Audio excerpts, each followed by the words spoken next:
Day 2 of Aircraft of the Day. The Cessna 170 Skyhawk is an American four-seat, single-engine, high-wing, fixed-wing aircraft made by the Cessna Aircraft Company, 2. First flown in 1955, 2 more 172s have been built than any other aircraft, 3.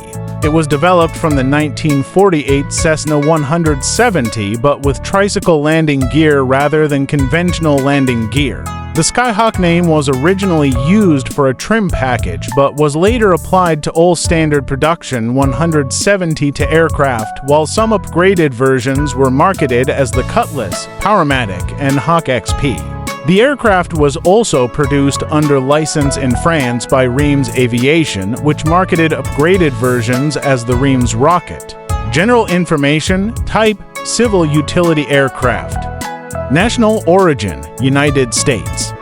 Manufacturer: Cessna Textron Aviation. Status: in production. Number built: 44,000 plus 1.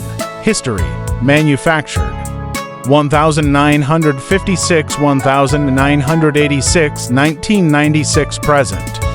Introduction date: 1956. First flight: June 12, 1955.